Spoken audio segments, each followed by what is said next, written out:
did this, Rebecca. Nana Akufo-Addo, Rebecca, First Lady of Ghana. You did this, we about time.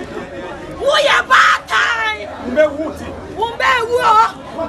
Kasachira wo husband no kasachira magistrate na ojaji asama homacheno so de na mo na ko remind 2 weeks no jano no fire sika amaye esa se tama ye ne pre last year no wo kasachira ye no ye ji si ye twen ama na mo na ba enda wa bedu wa ra country cry ya jano mo aba na Ghana na sa so ada na sa so mo sama brati ni brabio Mujano, na say yesika na matidini tina mo yasa. Me wone mo.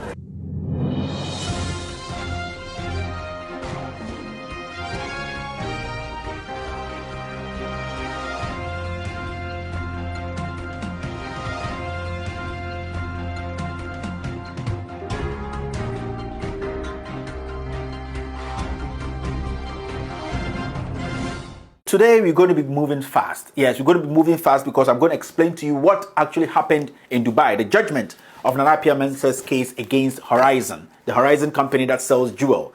This is the company that sued Nana Addo Dankwa.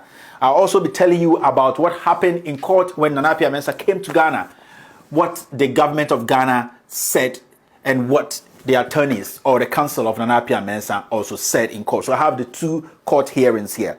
But before we start today's event or today's show, I would like everybody to notice this name, Adowi Alfomi. This guy is a Nigerian, and Charles Aboku Darako, he is Ghanaian.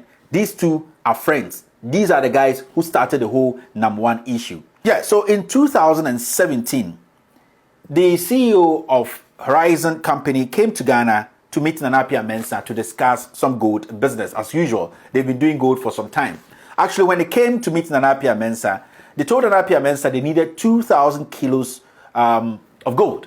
And then Nana Addo Dankwa also told them that, you know what, now the government has started this campaign against illegal mining, small-scale mining, so the influx of gold is very slow now, and that I will need a little bit of time. Before that, Nana Addo Dankwa had given them a lot of gold, you know, over 2,000 in small quantities. So Nana Addo Dankwa sells to them in small quantities, and they've been doing business for a very long time.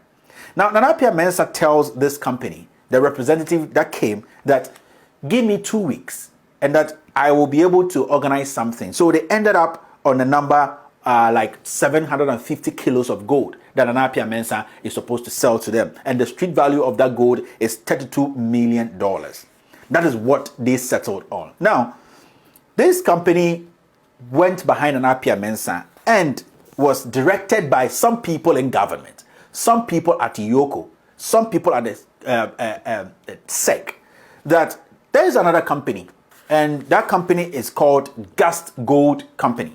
Gust Gold. Now, through the direction from these people in government and also at Yoko and SEC, because you know, before big companies come into this country, they go through the right channels before they will be able to they will be directed to right companies to deal with, because not everybody is really registered or rightfully registered to deal in large quantities of gold. So you have to understand that before these companies come to Ghana and talk to people like Men's Gold, Gust Gold and all that, people at SEC, the Security and Exchange Commission, are the people who are able to direct you, like, go to Kevin, he sells gold, he is registered, he is a legitimate gold dealer. So this company, Horizon, couldn't wait for the 2 weeks, and then they got behind Nana Addo Dankwa to meet this guy who calls himself Adowi Alfomi. He told the Horizon people that he is the prince of the Ashanti Kingdom. Yes, he is the prince of the Ashanti Kingdom, and that he owns Gust Gold. He has some shares in, if the company have heard about Men's Gold, he's got a lot of shares in Men's Gold. So if they're dealing with him, it's basically like dealing with Men's Gold. That is what they told these people. Now, these people trusted these two guys, this Charles Aboku Darako. I'll talk about these guys very soon. And then they told them to meet them in Dubai. So these two guys, they flew to Dubai. And then when they got to Dubai, they had a meeting with these people that, okay, they can supply them 50 million worth of gold. 50 million. Actually, it was $180 million worth of gold, but they're going to start with $50 million. Now, this company starts to pay. They ended up paying about $48 million to $50 million to this guy posing as the Prince of Ashanti and his Ghanaian friend, Charles Aboko Darako. This is what happens. Nana Addo Mensah then is able to manage, he's able to raise the 750 kilos of gold, and he flew this gold all the way to Dubai and handed it over to these people in Dubai. Now he comes back because he's been doing business with them for over 4 years. It's part of the reason why this Horizon company lost their case in court, because they have been dealing with Nana Addo Mensah for 4 years, and Nana Addo Mensah has been dealing with them as the CEO of Men's Gold. They've been to Ghana, they've been to his office. He's never changed his name, identity, his passport. He's used the same identity to deal with these people for 4 years. Now this is what happens. Nana Addo Mensah comes back to Ghana. He's waiting for his money to be transferred to him. 2 Swift checks come in, they all bounce. Now he gets worried. So Nana Addo Mensah decides to go to Dubai to take his money. Now, Nana Addo Mensah leaves Ghana, yes, thinking that he has a legit business. Men's Gold customers, listen to me. Nana Addo leaves Ghana.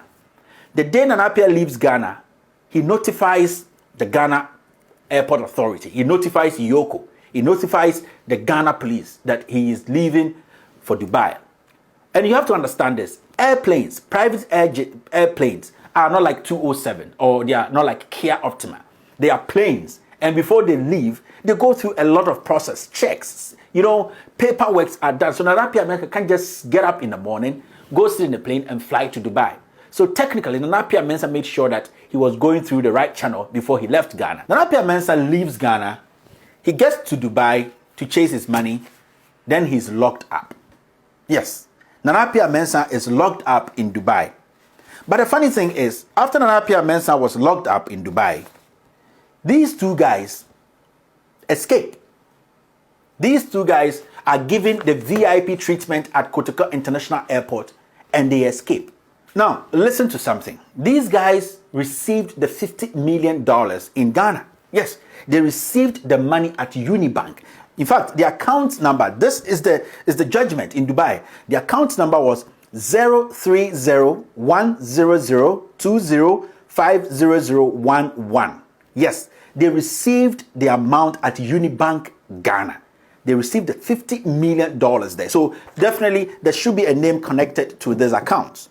Charles Aboko Darko is the person who led this transaction. And our checks indicate that Charles is actually a very close friend to somebody very close to the president. Yes, a very, very close friend to somebody very close to the president. In fact, Charles lives like 3 blocks from this person's wife's house. Yes, in Ghana. And the person knows what I'm talking about. I have documents here to prove the text messages, email messages, and all that between that person and Charles and other people in government who tried to push this under the carpet. Now, these guys received the money at Unibank. This is not even important. It's not important because Nana Addo Mensah does not know these guys. They use Nana Addo Mensah's company to defraud these people because they know these people have been working with Nana Addo Mensah. But do you know how Nana Addo Mensah ended up in this case? When Nana Addo Mensah went to Dubai to pick his money, he was arrested. And the CEO of Horizon decided to insert Nana Addo Mensah's name in his statement because he thought that Nana Addo Mensah knew this guy and that they were all doing good business together. So Nana Addo Mensah is also a scammer or a fraudster. So he inserted Nana Addo Mensah's name in his statement because he didn't have any data on these 2 guys. These 2 guys I mentioned, Adowi Alfomi, the Nigerian, and Charles Aboko Darako. Yes, Charles Aboko Darako is a strong financier of a political party here, which is in power in Ghana. Yes, this Charles guy. I'll talk to you guys about him. Nana Addo Mensah was arrested the 7th of December 2018 in Dubai when he tried to go get his money. 4 days after Nana Addo Mensah was arrested, somebody in government went on his Twitter page and gave a hint that an Interpol red notice will be placed on Nana Addo Mensah because Nana Addo Mensah has jumped bail and absconded. This is the statement that person made. That person is in government now. That was the first person who made that statement from Ghana. And that, he hinted that there was going to be an Interpol red alert on Nana Addo Mensah. So 4 days after he was arrested in Dubai, Nana Addo Mensah, there was this placed on him. That was the Interpol alert placed on Nana Addo Mensah. Nobody knew what was going to happen. Everybody was surprised that how can this person know that Nana Addo Mensah, there's going to be an Interpol, Nana Addo Mensah jump bill, the police, the CID, the IGP, they were all asked that who arrested Nana Addo Mensah? Who arrested Nana Addo Mensah? And that who came to sign his bail? Till date, nobody has answered that question. But we were made to believe that Nana Addo Mensah jumped bail, absconded, and went to Dubai, and he has been arrested. So the government of Ghana sent this Interpol alert on Nana Addo Mensah. That is why Nana Addo Mensah ended up in jail. After the case was judged in Dubai, Nana Addo Mensah told the court in Dubai that, you know what, I want to go back to Ghana. I've won this $39 million. I want to go back to Ghana and pay my clients, pay my customers, because they are going through a lot. This boy willingly. But Dubai told Nana Addo Mensah something. They said, you are going to get bail. And the bill Nana Addo Mensah got was almost $550,000 bill. The reason is, even though Dubai has lifted their Interpol on Nana Addo Mensah or all charges, he's a free man, the Ghana Interpol red alert is still placed on Nana Addo Mensah. So he has to come to Ghana, make sure the Ghana government revokes this Interpol alert so that he can access his money and pay these men's gold customers. Period. Nana Addo Mensah comes to Ghana, the Ghana police, the Ghana government, they take Nana Addo Mensah and they hide him. They put him behind bars because they say Nana Addo Mensah is a criminal. This guy willingly decided to come to Ghana and fight this revoke. Yes, this guy, he comes to Ghana because he wants to pay the dying customers. The government of Ghana says that no, we are not going to make you go out and pay them. We are going to hold you because we have charges against you. Ghanaians, don't forget that Yoko, SEC, they knew about Nana Addo Mensah's whereabouts. When this Interpol was released, where this alert was put on Nana Addo Mensah called Yoko 3 p.m. I'm going to tell you, it's in the report, to tell them their whereabouts. You know, Interpol is only issued when a fugitive is on the run. We don't know where he is, the criminal, the fraudster, the launderer. We don't know where they are. That's when we issue this Interpol alert. But Nana Addo Mensah called Yoko, and Yoko boss should come out and answer questions. That I am in Dubai. I have been arrested because of this. So you people know where I am and don't place anything on me. But they still went ahead and placed it because orders from above. His lawyer also opens a case in court. Yes, he wants to make points. Now, this is what his lawyer says in court. He said, Mr. Mensah has been in custody in Dubai since December 7, 2018. The date on which he arrived in Dubai to reclaim 750 kilograms of gold with a market value of 39 million United States dollars, fraudulently obtained by the company Horizon Royal Diamond. That is the company that sued Nana Addo Mensah. The lawyer goes on to say that we note that Mr. Mensah and Men's Gold Ghana were introduced to Horizon Royal Diamond by members of the Yoko and Organized Crime Office, Yoko.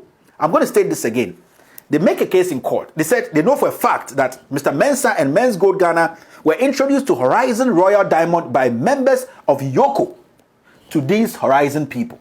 Yoko, first of all, introduced Men's Gold to Horizon people. Meaning, Yoko knew that Men's Gold was operating legally. There was a legit business. But Yoko is quiet. They turn around with Security and Exchange Commission to say that they don't know anything about Nana Addo Mensah and that he's practicing. That is where the panic withdrawal started. But don't get confused. I'm going to break it down for you to understand.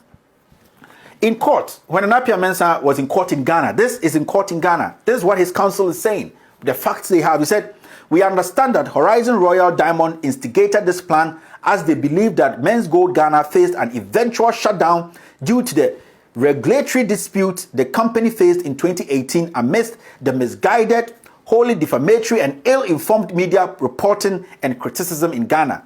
The question then must be asked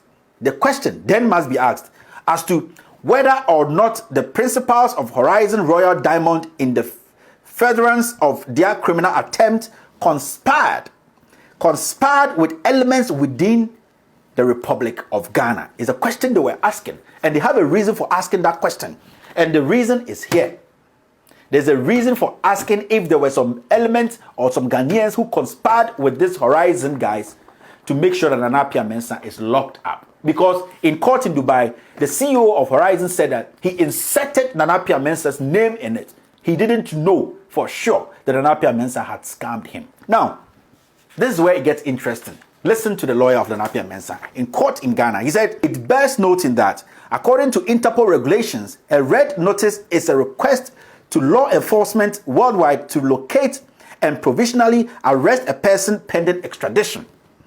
It is unequivocally recognized by the legal and law enforcement communities worldwide that the issuance of red notice is premised on the whereabouts of the individual in question being unknown. At this point, Nana Addo Mensah, the government of Ghana, Yoko knew where Nana Addo Mensah was. And I'm going to tell you the date and time when Nana Addo Mensah notified Yoko where he was. Now, it goes on to say, officials from the Ghana embassy in UAE were constantly in touch with Mr. Mensah on almost a weekly basis. They were constantly in touch with Mr. Mensah on almost a weekly basis, and a high-level Ghana government delegation visited Mr. Mensah on the 17th of January 2019. Mr. Mensah himself called the Economic and Organized Crime Office Yoko on the 5th. Now, remember that this Interpol alert was sent out on the 11th. Nana Addo Mensah also called Yoko to tell them their whereabouts. It was approximately 3 p.m. UAE time to tell them where he was. But on the 11th, a red notice was issued on Nana Addo Mensah. Before I end this first part of this expose, I would like to ask a few questions. Why haven't the police gone after these two criminals? Yes, the Nigerian and the Ghanaian. And we know the bank they withdrew the $50 million from. Why haven't the police investigated that? I also like to ask, why was Hobson Adoye sacked from the Ghana airport? These are questions, and I will bring you answers. I also want to know, who is Charles Darko, the Ghanaian who helped the Nigerian to dupe Horizon Company of $50 million? I'll bring you the full profile of this guy in the next episode. I also would like to ask, how did the government of Ghana come to $1.6 billion when they told us before that Nana Addo Mensah owed $1.2 million? I also have answers here I'll be telling my fellow Ghanaians. And finally, does the CEO of Horizon Company, yes, the CEO of Horizon Company in Dubai, have any connections with anybody in the government of Ghana or Yoko and SEC? These are questions that I'll be giving you answers. I have documents. I have email trackings. We've intercepted so many things.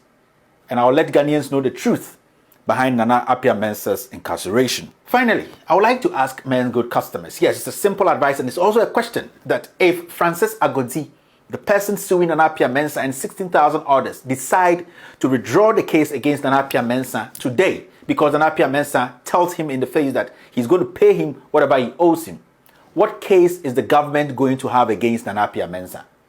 Men's good customers, I've always said that I'm just a messenger. I'm here to tell you the truth. But men's good customers, the honest truth is, don't allow people to use your foolishness to fool you. Ladies and gentlemen, my name is Kevin Ekobedu Taylor, and this is With All Due Respect.